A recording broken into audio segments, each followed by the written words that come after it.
आज की क्लास में स्टार्ट करने वाले हैं हम 11 नंबर क्वेश्चन से। ठीक है, 11 नंबर क्वेश्चन के पहले तक हम पिछले लेक्चर में देख चुके थे।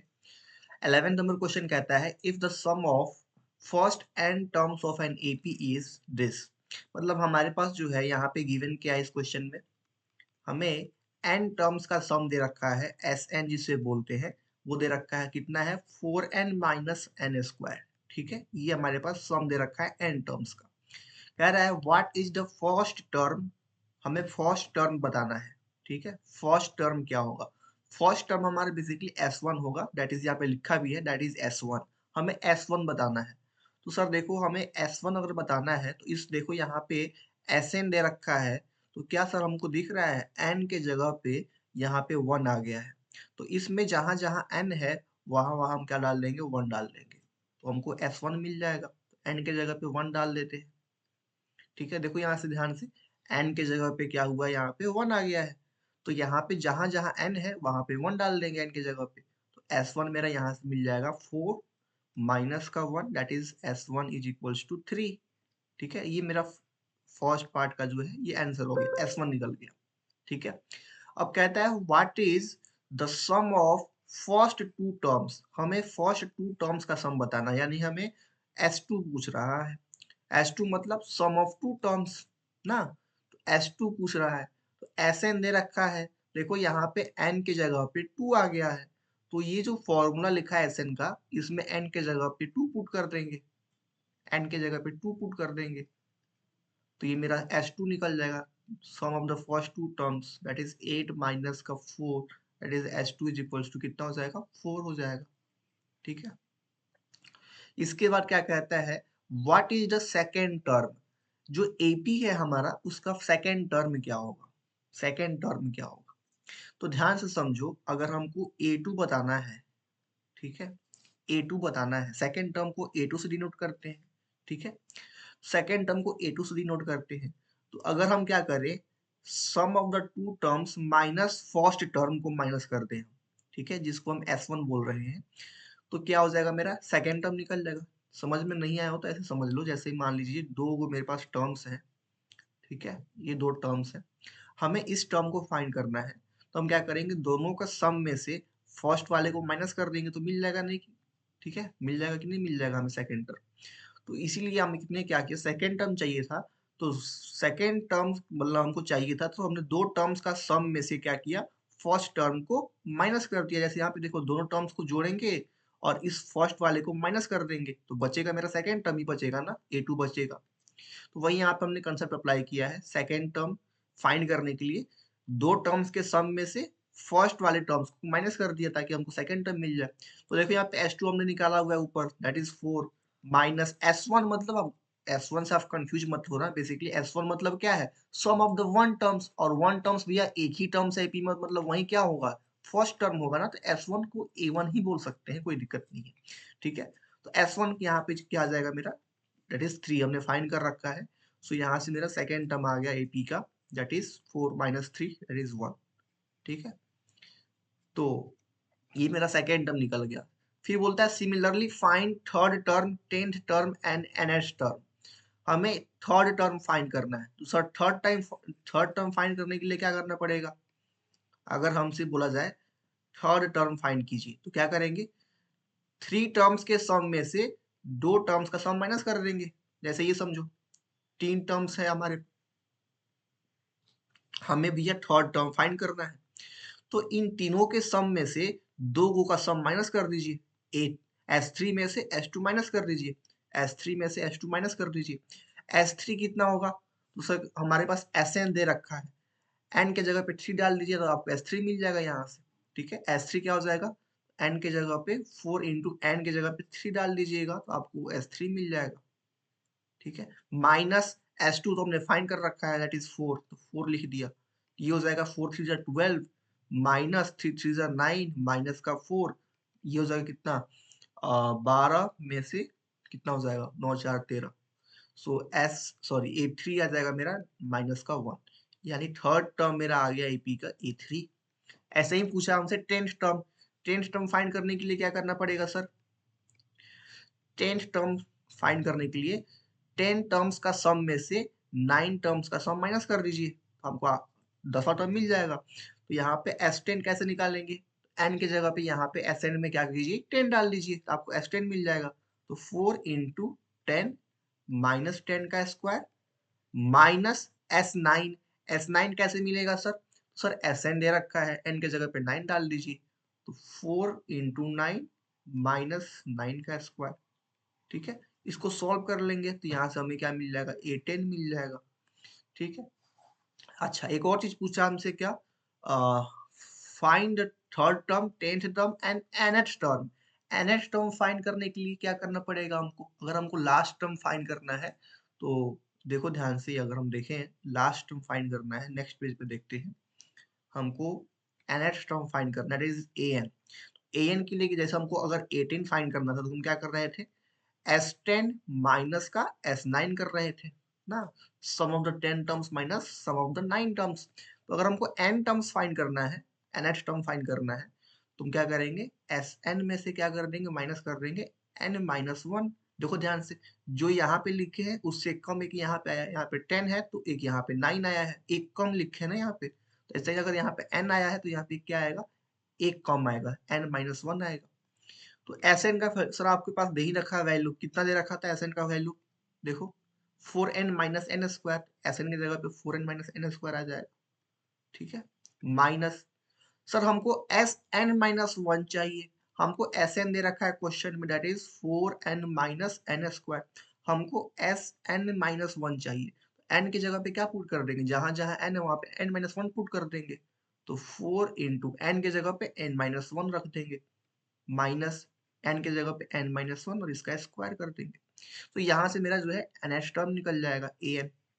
तो ये हो जाएगा मेरा 4n minus n square minus, इसको मल्टीप्लाई करेंगे अंदर, 4n माइनस का 4 माइनस, ये हो जाएगा तुम्हारा a माइनस बी का whole square, that is a square plus b square minus 2ab। ठीक है, इसको सॉल्व करेंगे फर्दर तो हो जाएगा an, यहाँ से 4n minus n square minus 4n minus का 4, इसको ब्रैकेट ओपन करते हैं तो minus n square minus 1 plus 2n। ठीक है, फिर इसको ओपन करेंगे ब्रैकेट तो हो जाएगा 4n माइनस का n square minus 4n plus 4 plus n square plus 1 minus 2n। तो ध्यान से अगर देखें कुछ कटने वाला हो तो 4n से 4n कट जाएगा, एन स्क्वायर से एन स्क्वायर कैंसिल हो जाएगा। ठीक है, बचा क्या भैया, 4 और 1 5 बचा, an का वैल्यू क्या आ गया यहाँ से, 5 माइनस का 2n, this is the nth term of the AP। ठीक है, ये an निकल गया मेरा यहाँ से। तो बस ये हमारे पास सिंपल सा n का जो है हमारे पास वैल्यू पुट करना था और यहाँ पे हमें आंसर निकालना था। आई होप समझ में आया होगा, अगर समझ नहीं आया होगा तो एक बार फिर से जो है इसको वीडियो को पीछे करके एक बार देख लेना सॉल्यूशन। ठीक है, क्वेश्चन नंबर 12 को देखते हैं। Question number 12 is saying find the sum of first 20 positive integers divisible by 6। हमें सम फाइंड करना है 40 पॉजिटिव इंटीजर्स का जो 6 से डिविजिबल है। तो सर पहला नंबर बताइए जो 6 से डिविजिबल हो। तो सबसे पहला नंबर तो हमको पता है सर क्या होता है, 6। 6 जो है 6 से डिविजिबल है। फिर नेक्स्ट क्या होगा सर, 12 ना, फिर इसके बाद क्या आएगा 18, इसके बाद 24, फिर 30, ऐसे चलते जाएगा चलते जाएगा। कितने टर्म्स तक जाना है हमको, 40। 40 टर्म्स तक का सम फाइंड करना है। बोला है ना find the sum of 40 positive integers. ठीक है, हमको 40 टर्म्स तक जाना है, इन सब का सम फाइंड करना है। यानी सर हमें यहाँ पे दिख रहा है ये एक एपी बन रहा है, एपी का फर्स्ट टर्म हमें पता है 6 है, कॉमन डिफरेंस निकालेंगे तो 12 माइनस 6 दैट इज 6 ही रहेगा ना, और हमें n का वैल्यू दे रखा है दैट इज 40, n का वैल्यू 40 दे रखा है, तो हमें फाइंड क्या करना है, सम ऑफ 40 टर्म्स एस 40 फाइंड करना है।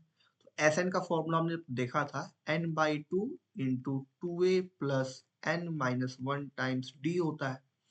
तो n की जगह पे देखिए यहाँ पे 40 आ गया है, तो जहाँ पे n है इस फॉर्मूले में वहां पे हम क्या करेंगे 40 डाल देंगे। ठीक है, सो n की जगह पे 40 डाल देते हैं तो 40 by 2 that is equals to 2 into a कितना है 6 प्लस n की जगह पे 40 डाल दिए माइनस 1 इंटू डी कितना है 6। बस इसको सॉल्व कर लेते हैं तो ये हो जाएगा तुम्हारा 20 ब्रैकेट में 12 प्लस ये हो जाएगा 39, 39 को 6 से गुना कर लेंगे तो 9 छक 54, 5 18 5 23, ठीक है 324 300 234। तो ये हो जाएगा तुम्हारा 20, ये हो जाएगा तुम्हारा 12, मतलब इसको ऐड कर देंगे तो 4 2 6 और 3 1 4, 246। फिर इसको गुना कर लेंगे, आपका जो है सम निकल जाएगा 40 टर्म्स का, वही आपका क्या हो जाएगा आंसर हो जाएगा।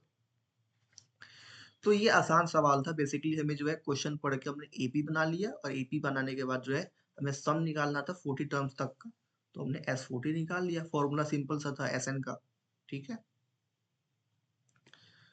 क्वेश्चन नंबर 13 देखते हैं, कहता है find the sum of first 15 multiple of 8। यहाँ पे सम फाइंड करना है किसका, 15 मल्टीपल्स ऑफ 8, 15 ऐसे नंबर्स के सम फाइंड करने हैं जो 8 के मल्टीपल्स हो, मतलब 8 के टेबल में आते हो। तो सबसे पहला नंबर बताइए कौन सा आएगा 8 के टेबल में, 8 आएगा, फिर 16 24 डैश डैश डैश चलते जाएगा। कितने तक जाना है सर, 15 नंबर्स चाहिए हमको, यानी हम एन का वैल्यू यहाँ पे 15 रख देना है। तो गिवन क्या क्या है क्वेश्चन में सर, देखो यहाँ पे एपी बन रहा है, एपी का first term 8, common difference that is 8, n का वैल्यू 15, हमें फाइंड क्या करना है S15, इन सब का सम फाइंड करना है ना, सम ऑफ 15 टर्म्स निकालना है। तो हमारे पास जो फॉर्मूला होता है एस एन का, वहाँ पे एन की जगह पे 15 डाल देंगे, एन बाई 2 होता है ना, तो एन की जगह पे 15 डाल देंगे बाई 2 इंटू 2 इंटू ए की जगह पे 8 plus n minus one, n की जगह पे 15 माइनस वन टाइम्स डी की जगह पे 8। सो बस इसको सॉल्व कर लेंगे, यहाँ से मेरा S15 निकल जाएगा, सम ऑफ 15 टर्म्स, वही मेरा क्या हो जाएगा आंसर हो जाएगा इस क्वेश्चन का। तो ये आसान सवाल है। क्वेश्चन नंबर 14 को देखते हैं, 14 नंबर क्वेश्चन कह रहा है find the sum of odd number between 0 and 50। 0 और 50 के बीच में जितने ऑड नंबर्स हैं उन सबका सम फाइंड करना है। तो सबसे पहले सर बताइए 0 और 50 के बीच में हमारे पास जो नंबर्स आ रहे हैं कौन कौन से नंबर्स आएंगे। तो सर 0 के जस्ट बाद एक 1 आएगा ऑड नंबर में, 3 आएगा, 5 आएगा, 7 आएगा, 9 आएगा, करते करते करते करते 50 के पहले आता है 49, ठीक है। तो लास्ट नंबर मेरा 49 होगा। तो यहाँ पे गिवन क्या क्या है सर हमारे पास, एपी का सर देखो ये एपी बन रहा है, एपी का फर्स्ट टर्म पता है 1 ना, डी पता है हमारे पास कॉमन डिफरेंस 2 है, लास्ट टर्म पता है यहाँ पे एन, एन 49 है, हमें एन नहीं पता है। अगर हमको एन पता चल जाता तो हम सीधे एस एन का फॉर्मूला लगा देते, ये वाला फॉर्मूला ना, ये वाला फॉर्मूला लगा देते एस एन का फॉर्मूला। इसमें हमें एन नहीं पता है ना, तो हम ए एन को यूज करके पहले हम एन का वैल्यू फाइंड करेंगे कि इसमें टोटल टर्म्स कितने हैं, ठीक है। ये एन जो है, इस एन का वैल्यू आखिर है क्या, कितने टर्म्स है टोटल इसमें। ए एन का यूज करके हम एन का वैल्यू निकाल लेंगे। तो ए एन का फॉर्मूला होता है a plus n minus one times d is equal to 49। So first term AP का 1 है plus n minus one as it is, common difference 2 है इज इक्वल टू 49। ये 1 प्लस में इधर जाके माइनस हो जाएगा तो एन माइनस वन इंटू का 2 इज इक्वल टू 48। 2 से कटेगा, 2 टू जा 4, 2 4 जा 8 और माइनस वन जाके राइट साइड में प्लस 1 हो जाएगा, तो एन का वैल्यू 25 हो जाएगा, ठीक है। तो सर हमने एन का जो वैल्यू है ये 25 निकाल लिया, एन का वैल्यू कितना है 25। तो बस हमको एस एन का फॉर्मूला पता है, हमें S25 निकाल लेना है, मतलब इसमें टोटल 25 टर्म्स है, 25 टर्म्स का सम फाइंड करना है, तो S25 लिख दिया हमने। एन के जगह पे 25 पुट कर दीजिए इस फॉर्मूले में, एन के जगह पे 25 रख देते हैं, तो 25/2 इंटू 2 इंटू ए कितना है फर्स्ट टर्म ए 1 है, plus n minus one, n का वैल्यू 25 निकाला है माइनस का 1 into common difference that is 2, solve कर लेंगे सर यहाँ से 25/2 into that is 2 into one 2 that is 24 into 2, 24 into 2 कितना हो जाएगा 4 दूनी 8 48, ठीक है। सो ये हो जाएगा 25 डिवाइडेड बाई 2 गुने में 50, तो ये हो जाएगा तुम्हारा 25। तो S25 आ गया तुम्हारा 25 गुने 25, बेसिकली 25 का स्क्वायर है तो मेरे ख्याल से ये कितना हो जाएगा 625 होता है, 25 का स्क्वायर आई थिंक निकाल लेना 625 ही होता है। जो भी आएगा तुम्हारा ये आंसर हो जाएगा, ठीक है। 25 टर्म्स का हमके सम फाइंड करना था, हमने सम फाइंड कर लिया। तो ये क्वेश्चन जो थे 12 13 14 ये बेसिकली सिंपल क्वेश्चंस थे, ये कोई खास क्वेश्चन था नहीं। जो क्वेश्चन यहाँ पे मस्त सवाल था वो ये वाला सवाल था क्योंकि ये जो है यूनिक सवाल है, ये आपको अभी तक सीखने को नहीं मिला था कहीं। ये बढ़िया सवाल था, ठीक है? तो इस पे जो है अच्छे से फोकस करना है इस सवाल पे, ठीक है? इसको रिवाइज़ करना है बार-बार, क्योंकि एग्ज़ाम में पूछ सकता है। ऐसे तो पूछेगा नहीं, आपका पेपर बेसिक मैथ्स है तो एडवांस मैथ्स के लिए क्वेश्चन पूछ सकता है, बट अच्छा क्वेश्चन है, ईज़ी ही है, इसमें बस थोड़ा-सा कांसेप्ट जो था मैंने बता दिया आपको, आई होप समझ में आया होगा। तो आज की क्लास में हम इतना ही सॉल्व करेंगे, क्योंकि यहाँ आपके इसके बाद जो सवाल है 15 से लेके जो भी 20 तक सवाल है वो वर्ड प्रॉब्लम्स है, उनको हम लाइव क्लास के अंदर करेंगे, क्योंकि अभी वहाँ पे हम डिस्कस नहीं कर सकते रिकॉर्डिंग के अंदर, उनको क्लास में हम डिस्कस करेंगे, ठीक है? तो क्लास के अंदर लाइव क्लास में जो है हम उनको 15 से लेके 20 तक का सवाल वहाँ पे डिस्कशन करेंगे बढ़िया से। और अभी तक जो भी एपी में डाउट हो, रिकॉर्डिंग से जो भी डाउट हो, रिकॉर्डिंग आपने देखा है, जितने भी क्वेश्चंस में अगर डाउट होंगे सारे का नोट बना के क्लास में लेके आइएगा। लाइव क्लास में पहले उसको डिस्कस करेंगे, उन पे हम चर्चा करेंगे, जो भी डिस्कशन उसको क्लियर करके, और फिर जो अपना क्वेश्चन बचा होगा 15 से लेके 20 तक, उसको हम अपना कंप्लीट करके कल ईपी खत्म कर लेंगे, ठीक है? तो आई होप क्लास समझ में आया होगा। पढ़ाई करते रहो। All the very best. Goodbye. Have a nice day.